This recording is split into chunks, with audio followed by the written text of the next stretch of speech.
यस्याग्रे द्राट द्राट द्रुट द्रुट ममलम turned turned टंटम तैलम तैलम तु तैलम कुकुकुकुकुमम खंक खंक खंकम डंसम डंसम डुडंसम डोहि डोहि चकितम भूपकम भूयनालम ध्यायस्ते विप्रगाहि सब सति सबलः पातु वह चंद्रचूड़ः।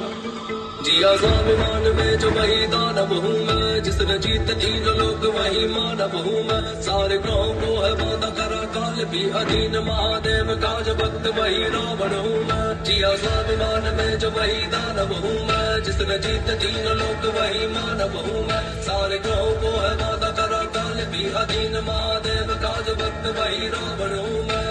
रावण हूँ मैं, वही रावण हूँ मैं। रावण हूँ मैं, वही रावण हूँ मैं।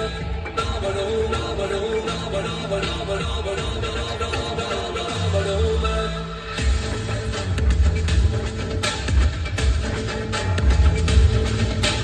देव का ज्ञान मुझ में भक्त महादेव का, सामने न टिकता मेरे स्वर्ग का कोई देवता। मैं ही सर्वश्रेष्ठ और मैं ही परम ज्ञानी हूँ, इतनी योग्यता है तभी थोड़ा अभिमानी हूँ। मैं काल का स्वरूप है विराट मेरा रूप, महादेव ने दिया है चंद्रहास मेरे हाथ में। लंका का राजा था शानन लंकेश में।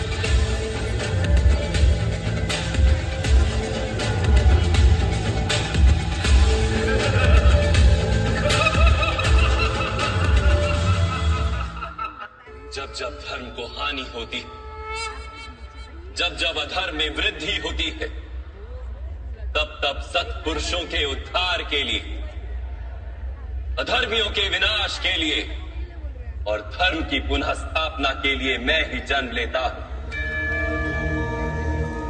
ये प्रत्येक युग में होता आया है और आगे भी ऐसा ही होगा।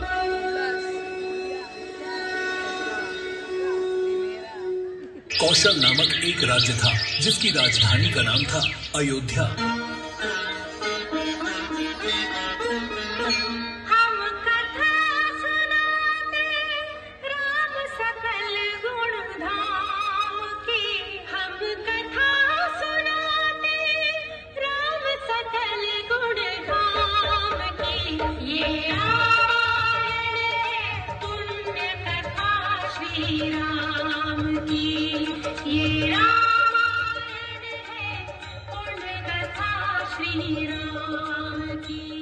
अयोध्या के राजा थे दशरथ। इक्ष्वाकु वंश के सबसे तेजस्वी राजा दशरथ जी की 3 पत्नियां थीं।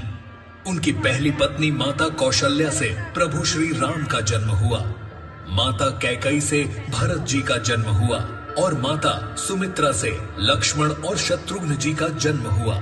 सभी राजकुमार शास्त्रों में और युद्ध कला में निपुण थे।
राजा जनक ने माता सीता के स्वयंवर में एक शर्त रखी, जिसमें उन्होंने शिव जी के धनुष को उठाकर उसमें रस्सी चढ़ाने वाले व्यक्ति से माता सीता का विवाह करने की शर्त शामिल थी। जब भगवान श्री राम की बारी आई तो श्री राम ने एक ही हाथ से धनुष उठा लिया और जैसे ही उसके तार को खींचने की कोशिश की, वो धनुष 2 टुकड़ों में टूट गया।